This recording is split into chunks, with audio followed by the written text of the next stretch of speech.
할렐루야. 사월의 첫 주에 오신 우리 모든 성도들 가정과 삶에 활짝 피어나는 역사가 있기를 주님의 이름으로 축원합니다. 오늘도 은혜와 축복이 함께 하시는 예배가 될 줄로 믿습니다. 우리 앞뒤자로 좀 인사하겠는데요, 오늘 여기 강단에 보시면 꽃들이 활짝 피었듯이 우리 옆에 있는 분들에게 봄과 같이 활짝 피어나시길 바랍니다 하고 서로 인사하겠습니다.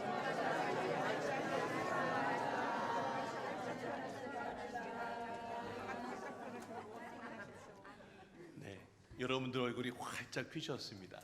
네, 오늘 이 시간 예배를 통해서 우리의 심령에도 활짝 피고 여러분의 인생도 활짝 피시길 주님의 이름으로 축원합니다.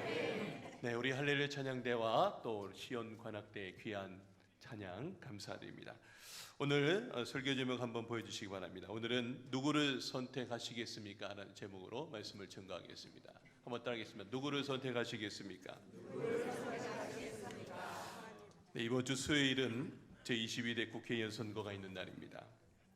이미 사전투표가 어제와 그제 있었습니다. 여러분은 이번 선거에 누구를 선택하시겠습니까?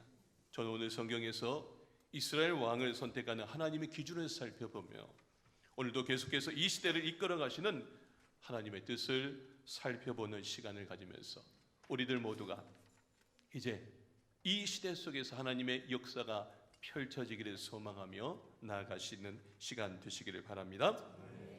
사진 한번 보여주시기 바랍니다.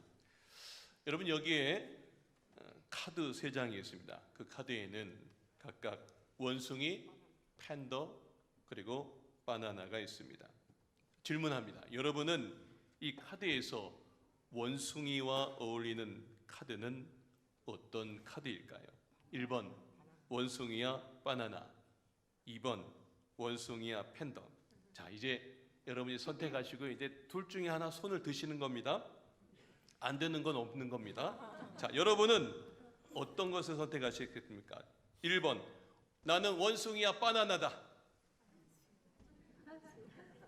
네, 손 내려 보십시오. 2번 나는 원숭이와 팬더다. 네, 내려보시죠. 네, 네. 여러분은 역시 이 동양인답습니다. 대부분의 동양인이 거의 다 1번 원숭이와 바나나를 선택한다고 합니다. 왜냐하면 원숭이가 바나나를 잘 먹기 때문이라는 이 관계로 이거를 선택한다고 합니다. 그러나 대부분의 서양 사람들은요, 원숭이하고 팬더를 뽑는다고 합니다. 왜냐하면 원숭이와 팬더는 동물이고 바나나는 식물이기 때문에 그렇게 짝을 관계해서 본다고 합니다. 자, 동양에는 이렇게 관계 중심이고요, 서양에는 삶을 중심으로 무언가를 본다고 합니다. 전 세계에서 가장 관계에 민감한 나라가 어느 나라일까요? 어떻게 하셨습니까? 예, 우리나라입니다. 진짜예요. 자, 그래서 우리나라는요, 만나면 먼저 뭘 물어보냐면 고향이 어디냐고 물어봅니다. 그리고 학교가 어디냐고 물어봐요.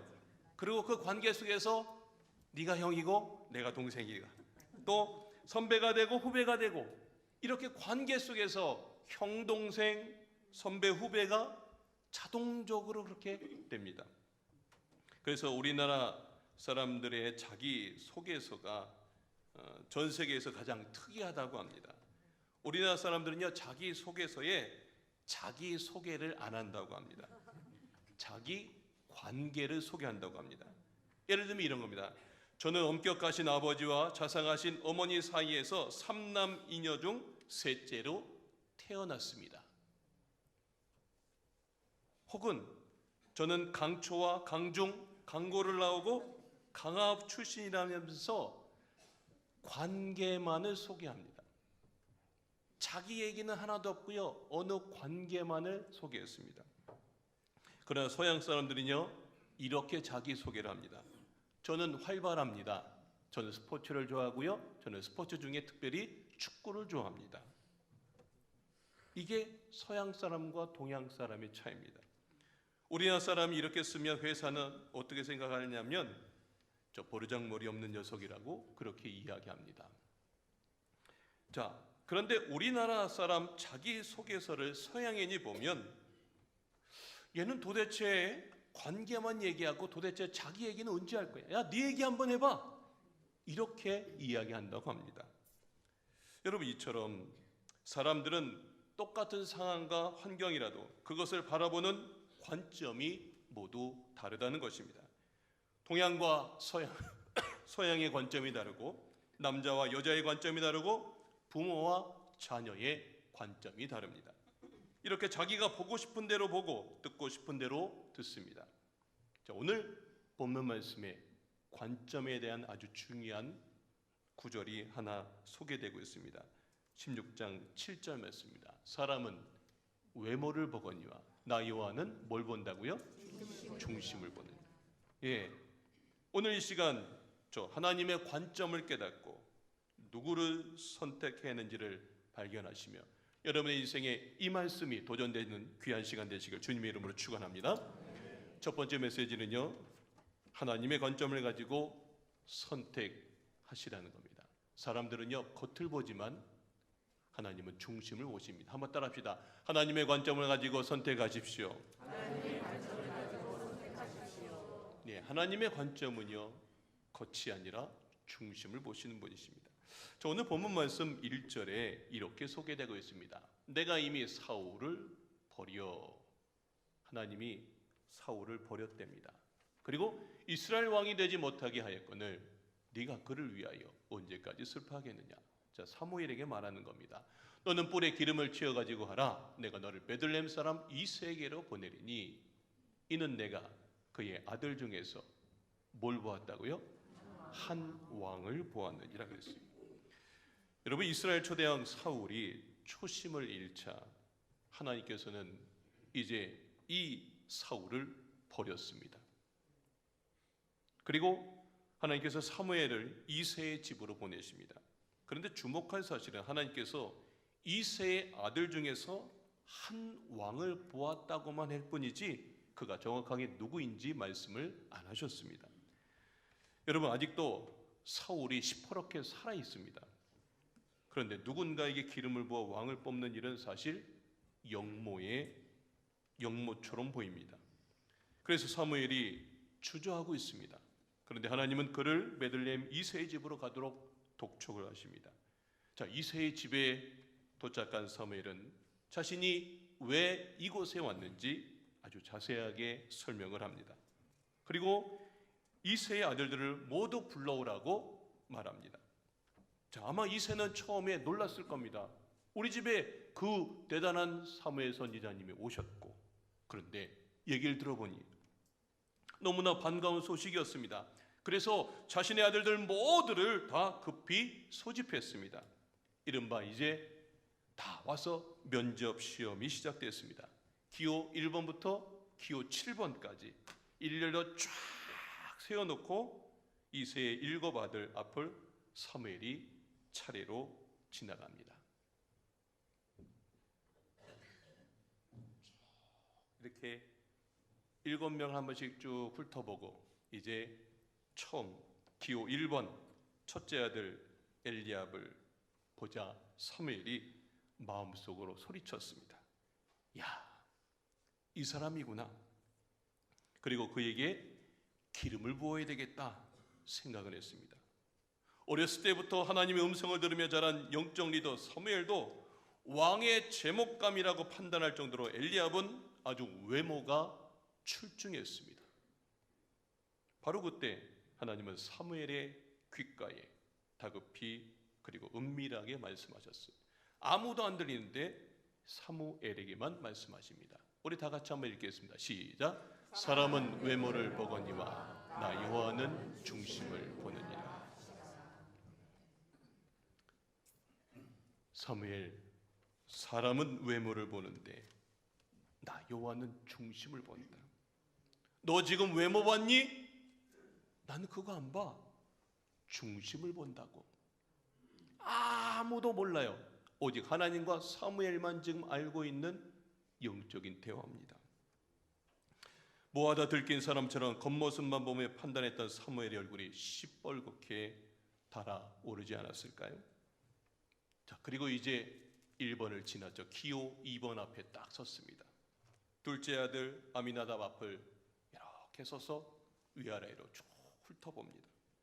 그리고 사무엘이 이제부터 하나님이 말씀하시기 전에는 절대 자신이 먼저 판단하지 않겠다고 생각합니다.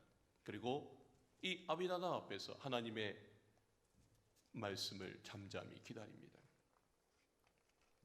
한참을 지나도 아무 말씀이, 좀 아까 내게 말씀하셨던 하나님이 아무 말씀을 안 하시는 겁니다. 그래서 이제 기호 3번한테 갔어요. 기호 4번, 기호 5번, 여섯째 아들, 일곱째 아들까지, 마지막 기호 7번까지 다 지나쳤는데 하나님이 아무 말씀을 안 하시는 거예요. 여기 7명 다 데리고 왔는데 아무 말씀을 안 하고 있는 상황입니다.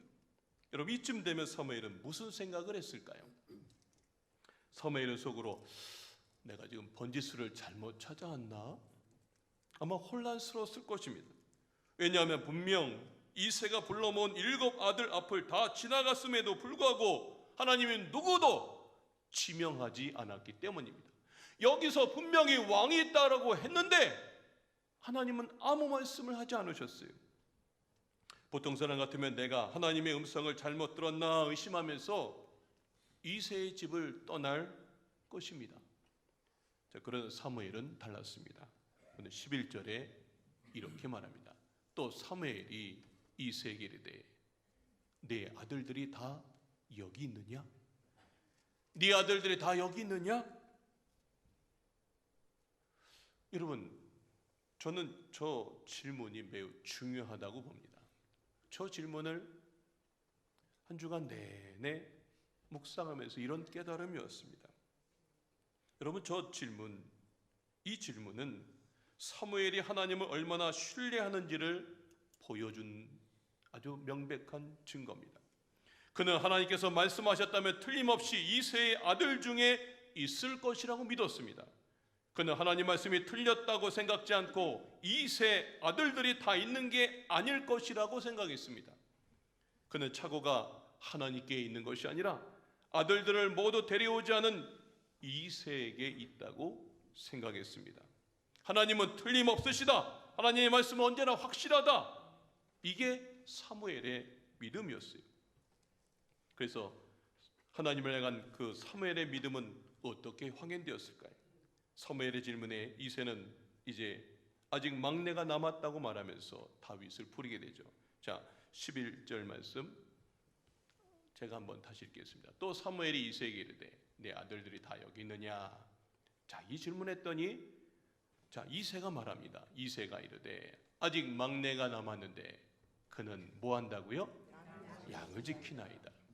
사무엘이 이새에게 이르되 사람을 보내어 그를 데려오라. 그가 여기 오기까지는 우리가 식사 자리에 앉지 아니하겠노라. 여러분, 그리고 나서 다윗이 왔습니다. 그리고 하나님이 바로 얘다 말씀하시고 그 다윗에게 기름을 붓고 이스라엘의 차기 왕으로 삼았습니다. 여러분, 하나님의 말씀은 정확했습니다. 왕될 제목이 말씀하신 대로 이새의 아들들 중에 있었던 것입니다. 이게 사무엘의 관점이었습니다. 자, 여기서 또다시 이새의 관점 하나 좀 봅시다. 아직 막내가 남았는데 그는 양을 지키나이다 그랬어요. 이 말은 그 아들은요 참석시키지 않아도 괜찮은 아들입니다. 아버지 보기에 얜 별로 기대감이 없는 아들, 가능성 제로인 아들이기 때문에 넌 양이나 치라고 그렇게 이야기한 겁니다.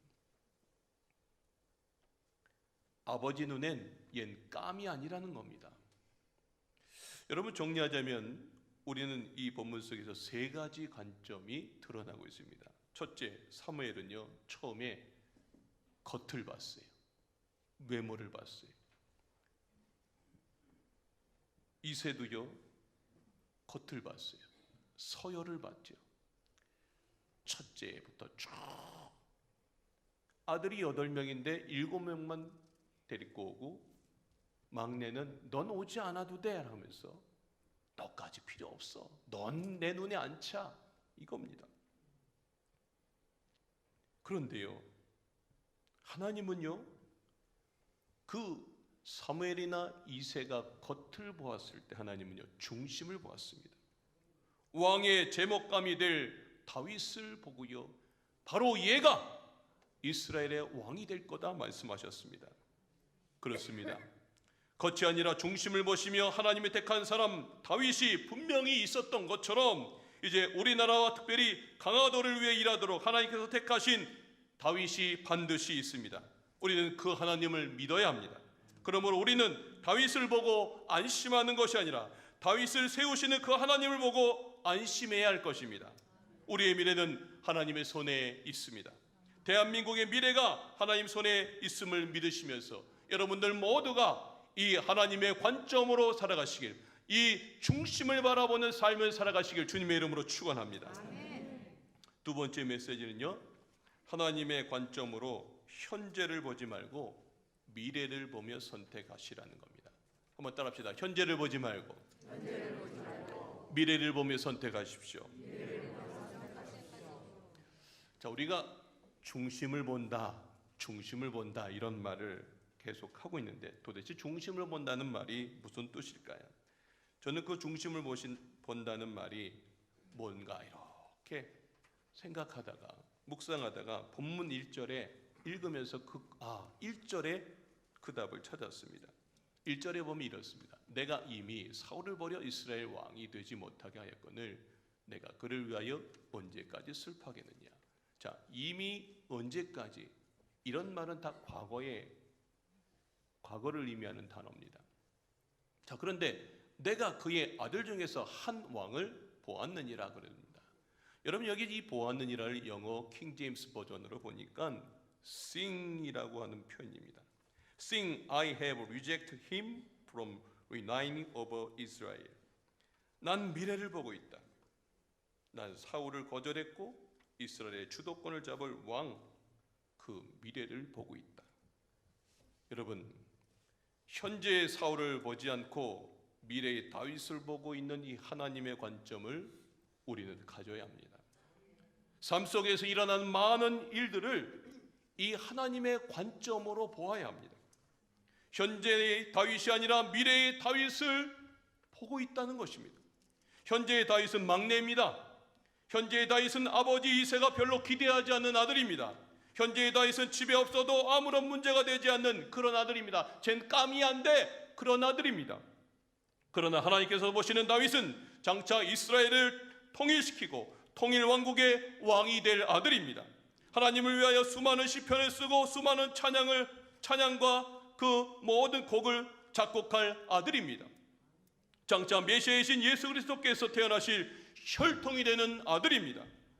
하나님께서 보시는 다윗은 현재의 다윗이 아니라 바로 미래의 다윗입니다. 여러분, 이사야 55장에 이런 말씀이 있습니다. 내 생각은 너희 생각과 다르며 내 길은 너희의 길과 다르다.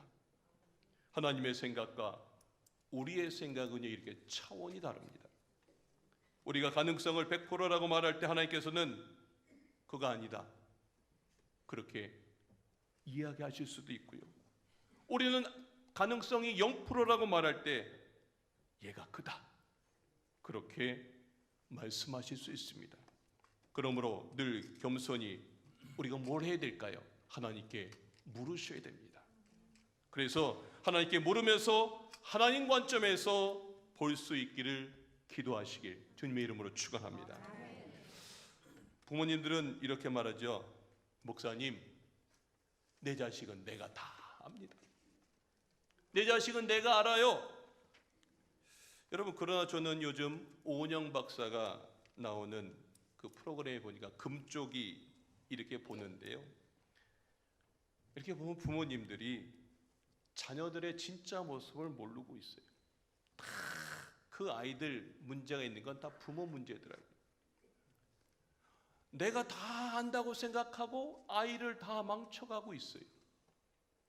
오늘 하나님께서 내 자녀를 이렇게 쓰시기를 원하시는데 내 자녀는 그럴 리 없다고 여기면서 내 관점에서 판단하지 마십시오. 우리가 하나님 관점에서 볼 수 없는 이유는 무엇을 모르기 때문이 아니라 오히려 알기 때문입니다. 어떤 일에 대해서 지식도 많고 정보도 많고 경험도 많기 때문에 하나님께 묻지 않고 나 스스로 해석하고 판단하기 때문에 하나님 관점이 아니라 자연스레 내 관점에서 보게 되고 그것이 옳다고 확신하는 것입니다. 이새가 그랬어요. 얘는 아니야. 하나님께 기도하고 해봤으면 아마 다른 결과가 일어났을 거예요. 내가 다 아는데 얜 아니야 라고 생각했어요. 여러분, 이제 현재를 보지 말고 미래를 보는 새 일을 행하시는 하나님의 관점을 가지시길 주님의 이름으로 축원합니다. 내가 알고 경험하고 판단한 대로 보지 않고 나를 초월하시는 하나님께 묻고 그분과 동행하셔야 됩니다. 그러면 하나님의 인도하심이 날마다 새롭습니다. 여러분, 겉으로는 똑같은 일상이 반복되는 것 같지만요, 날마다 내게 하나님께서 알려주세요. 그리고 오늘 내가 실패하고 넘어졌던 날일지라도 내일 새롭게 다시 일어날 승리의 사람으로 만들어주시는 하나님이신 줄을 믿습니다. 오늘까지 감옥에 갇혔던 요셉이 내일은 바로의 총리 자리에 앉을 수 있습니다. 오늘까지 양치기였던 다윗이 내일은 이스라엘의 왕좌에 앉을 수 있는 것입니다. 오늘까지 사자골에 던져졌던 다니엘이 내일 총리의 자리에 복귀할 수 있는 것입니다. 하나님은 현재를 보지 않고 미래를 보시며 우리의 삶을 인도하십니다. 이 관점을 가지고 선택하며 살아가는 우리 모든 성도님 되시길 주님의 이름으로 축원합니다. 마지막으로 세 번째, 하나님을 두려워하고 초심을 잃지 않는 사람을 선택하십시오. 한번 따라합시다. 하나님을 두려워하고 초심을 잃지 않는 사람을 선택하십시오.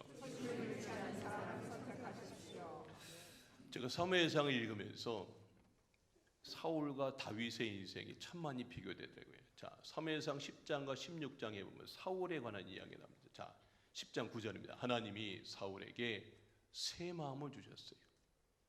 그리고 그날 그 징조, 여호와의 영이 임한다라고 하는 그 징조 그대로 여호와의 영이 임했어요. 새 마음으로 그가 놀라운 하나님의 역사를 이뤄내는 귀한 사람이 되었고 왕이 되었어요. 그런데 그 왕이 어떻게 됐다고요? 16장 1절에 내가 이미 사울을 버린답니다.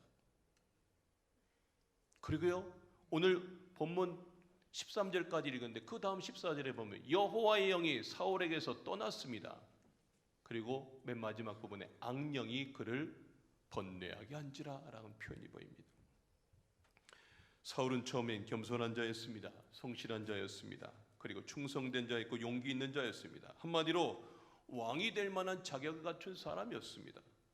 그런데 왕이라고 하는 자리에서 하나님을 두려워하지 않고 초심을 잃어버렸기 때문에 하나님이 그를 버렸고요, 나중엔 악령으로 번뇌하는 인생이 되었어요. 오히려 왕의 자리가 그를 망쳐놨어요. 왕이라는 자리로 말미암아 그는 겸손한 자에서 사무엘의 영적 자리를 탐하는 교만한 자가 되었고요, 자신의 잘못을 인정하지 않고 변명과 백성 탓으로 돌리는 비겁한 자가 되었습니다. 사람들에게 하나님을 보여줘야 되는 왕이 되는데 늘 자기가 드러났어요. 기념비를 세워도 자기의 기념비를 세웠어요. 한마디로 하나님의 영이 떠난 사람이 되었습니다. 자, 그러나 다윗은 어땠습니까? 사무엘상 16장 보면은 자, 이가 그니 이제 사무엘에게 알려줬어요. 그래서 기름을 부어라 하나님 말씀하셨더니 자, 그날 다윗이 여호와의 영에게 크게 감동되냐. 이거 똑같습니다. 사울이나 다윗 동일하게 기름 부을 때 여호와의 영이 감동되었습니다. 똑같습니다. 그런데 그가 앞으로의 모든 삶 가운데에 그는 이렇게 삶을 삽니다. 여호와는 나의 목자시니 내가 부족함이 없으리로다. 그는 평생 타이틀에 연연하지 않았습니다. 목자 되신 하나님과의 그 관계, 그거로 만족했고 충만했고 그는 그것으로 풍요했습니다. 나는 부족해도 나를 인도하시는 목자 되신 하나님을 온전히 신뢰하며 그는 삶을 살았습니다. 나중에 23편 4절에 보면 내가 사망의 묻힘한 골짜기로 다닐지라도 해를 두려워하지 않을 것은 누가 나와 함께 한다고요? 주께서. 예, 때로 고난이 와도 그것을 능히 이기게 하실 그 주님을 날마다 확신하며 살았습니다. 왕의 자리에서 그는 하나님을 두려워하고 초심을 잃지 않았기에 마침내 사도행전 13장엔 이런 표현을 합니다. 내가 이새의 아들 다윗을 만나니 내 마음에 합한 사람이다. 내 마음에 합한 사람이라고 그렇게 평가를 들었습니다. 사실 하나님이 다윗을 지목하기 전에는 누구도, 사무엘도, 자기 아버지도 그를 주목하지 않았습니다. 그러나 하나님의 말씀을 통해 그를 데리고 오자 비로소 그의 존재가 보이기 시작했습니다. 감추었던 그의 존재가 빛을 발했습니다. 마치 내가 그 이름을 불러주었을 때 그는 나에게로 와서 꽃이 되었다는 김춘수 씨의 시처럼 하나님을 통해 그의 존재가 아름답게 드러났고요, 감추었던 존재가 활짝 꽃이 피었습니다. 오늘 우리 성도님들도 여러분의 삶 속에 다윗과 같이 하나님을 통해서 여러분의 삶을 책임져 주시고 날마다 하나님을 두려워하고 초심을 잃지 않으면서 여러분의 인생도 활짝 피어나는 인생 되시길 주님의 이름으로 축원합니다. 말씀의 결론을 맺겠습니다. 오늘 설교 제목이 누구를 선택하시겠습니까? 였습니다. 이제 우리나라에 꼭 필요한 사람들이 세워져야 될 시간입니다. 마치 이새의 아들들이 쭉 서 있듯이 우리가 이제 여러 많은 이제 선택을 해야 될 때 여러분 하나님의 관점을 가지고 선택하시길 바랍니다. 겉이 아닌 중심을 보시길 바랍니다. 하나님의 관점으로 현재를 보지 말고 미래를 보며 선택하십시오. 무엇보다 하나님을 두려워하고 초심을 잃지 않는 사람을 선택하십시오. 그러면 이 시대에 하나님이 다윗과 같은 사람들을 대한민국 곳곳에 세워주셔서 하나님께서 다윗과 같이 이스라엘에 정말 놀라운 역사를 이루었듯이 우리나라에도 새로운 성령의 봄바람, 새로운 새일이 시작될 줄로 믿습니다. 오늘 이 믿음을 갖고 우리 모두 우리 성도님들 이 바른 선택을 하며 나아가시는 우리 성도님들 되시길 주님의 이름으로 축원합니다.